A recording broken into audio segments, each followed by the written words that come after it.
Okay, we're going to resume our story, Army Brats. We're on chapter 6, and I can't wait to see what's going to happen next. Can we go now? Rosie asked, and not for the first time. I know you're eager to get to the commissary, Dad said, not even looking up from his computer screen. But like I said before, I need to finish up this project for work first. But if we don't go soon, we won't have any time to get everything ready for the feast, Rosie said anxiously. The Baileys' first day of school feast was an important annual tradition. Dad made his famous spaghetti and meatballs, plus buttery garlic bread. They lit candles so everything was fancy, and everyone went around the table saying their goal for the year. Rosie had already put a lot of thought into hers and was ready. And she was also more than ready for her very important job. This year, Dad said she was old enough to be his #1 assistant cooking the feast, which Rosie had been excited about for weeks. But if they didn't get to the commissary soon to buy groceries, the whole thing would be ruined. Now, the commissary is what they call the grocery store on military bases. We'll have plenty of time, don't worry, Dad said, his eyes still glued to his computer screen. Why don't you go upstairs and play with dolls? Rosie opened her mouth to explain that dolls were only fun with Charlotte, but Charlotte was still at school, and she didn't know why her school had a half day and the middle school had a regular day, and that was just one more reason Dad needed to be done with his project. But just then, Cupcake butted her head against Rosie's leg, and Rosie remembered the other very important thing she needed to do. Can Cupcake and I go find Buddy? She asked, scratching Cupcake on the top of her head, right between her ears, the way she loved. Buddy was the name that Rosie had given to Cupcake's friend, the German Shepherd, who had been snatched away and who Rosie had promised to find. Okay, but remember, just around the block, Dad reminded, not looking up. I know, Rosie said, already heading toward the front hall for Cupcake's leash. Rosie, Dad called, remember, if you see any kids from your class, try to strike up a conversation. You never know who might end up being a friend.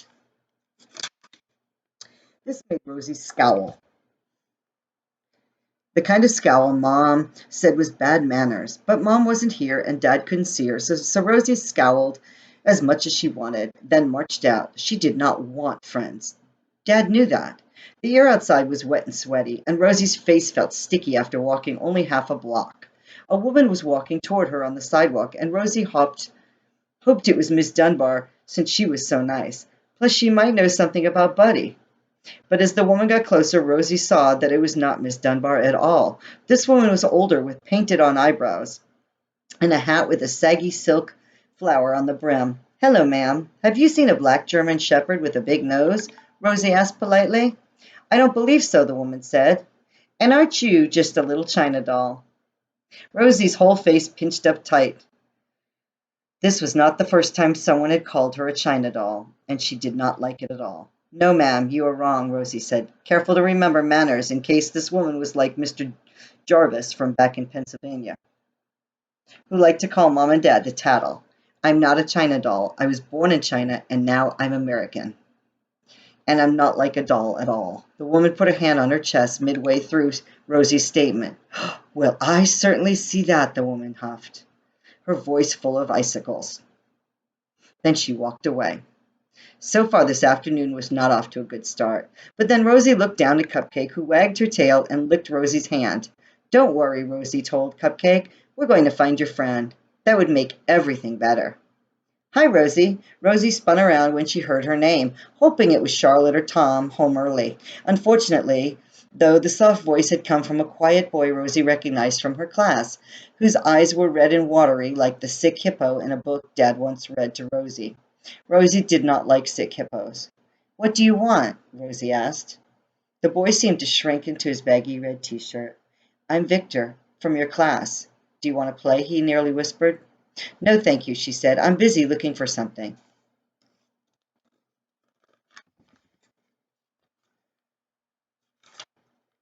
What are you trying to find? Victor asked eagerly. It's none of your concern, Rosie told Victor in a lofty tone. She turned and started down the sidewalk. Maybe I can help, Victor said, trailing after Rosie. This was why Rosie didn't want friends. They said they wanted to play too, but then they tried to be in charge or change the rules. Finding Buddy was Rosie's project, and she didn't need Victor trying to take over. No, she said firmly. The red in Victor's eyes got just a little redder, and Rosie felt a twinge of guilt. But really, it was her own fault for not listening in the first place. Rosie was on a mission, or his own fault because he didn't listen.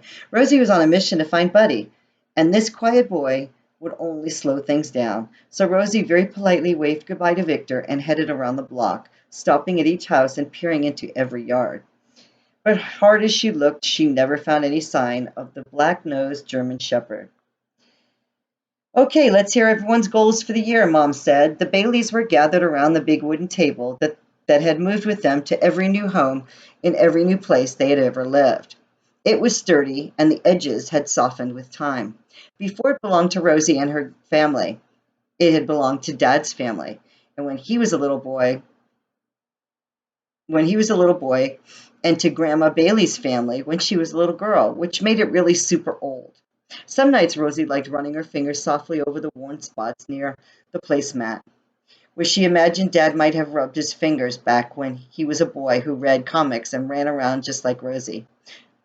Tom, start us off, Mom said, looking at Tom over her glass as she took a sip of sparkling cider.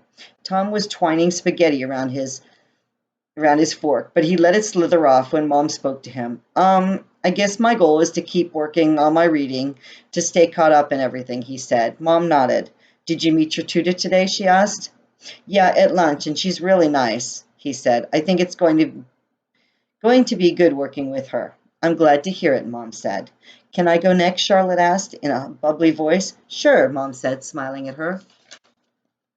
So I definitely want to do well in all my classes, Charlotte said. Even science, where we have to dissect a worm. Gross, Rosie said, crinkling her nose. Tell me about it, said Charlotte. And I also want to make new friends. Dad nodded approvingly. That's a good set of goals, he said. And it sounds like you already met some kids you like. Yeah, they're great, Charlotte said, beaming and reaching for another slice of garlic bread.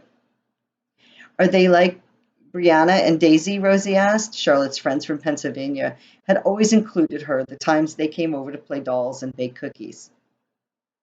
Charlotte bit her lip for a moment, then shook her head. Not really, she said.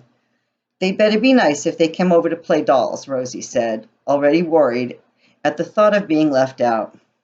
Not that Charlotte had friends over often. The Baileys usually spent weekends together. But if she did, Rosie would definitely need to be included. I don't think they'll come over to play dolls, Charlotte said. But they're nice, right? Mom asked, tilting her head slightly as she looked at Charlotte. Totally, Charlotte said quickly. And it's really cool to hang out with other girls who get what it's like to live in a military family. Rosie nodded. That made sense. She still felt wary of these friends, though. Did you find that too, Tom? Mom asked. Tom paused for a fraction of a second. Yeah, it's good, he said. Is everything okay? Mom asked, setting down her fork. It's fine, he said, just adjusting to a new school. He finally ate a bite of spaghetti. Mom narrowed her eyes slightly, but then let out a breath and turned to Rosie. How about you, Rosie Posey? She asked with a big smile. What's your goal for the year? Rosie smiled back. She had thought about her goal very carefully and had picked out something extra good. But before she could reply, Dad butted in. You know, a wonderful goal would be making friends, he said. Mom nodded. True, that's a great thing to strive for. Rosie slumped down in her chair. That was not her goal at all, and she did not like how her parents kept bringing it up. Okay, well, why don't you tell us the goal you have chose? That you chose, Dad said, but Rosie could tell he wanted her to use his. My goal is to be Student of the Week, Rosie said, because Student of the Week gets to feed Isabel the iguana. Mom nodded. That's a lovely goal, she said. It was, though Rosie was not sure Mom actually meant it. In fact, Rosie had a sneaking suspicion that Mom thought feeding Isabel was not as good as making friends. I have an important announcement, Dad said. Rosie looked up, hoping the announcement involved a trip to the Post ice cream parlor. Today's dinner would not have been possible without help from my new assistant, Rosie, Dad said. Rosie sat up straight and tall at that. Rosie Posey You've also been very responsible walking Cupcake and cleaning up your room, Mom added, and Charlotte nodded, giving Rosie a thumbs up. You've passed inspection every day this week. Now Rosie was beaming as a cozy warmth wrapped around her like a snuggly blanket. Here's to the first day of school, Mom said, lifting her glass up in a toast, and all of us reaching our goals. Rosie stood up, now convinced that this was the best first day feast ever. Roger that, she cried. Roger that, her siblings echoed, as all 5 Baileys clinked glasses in honor of the new school year. Good story.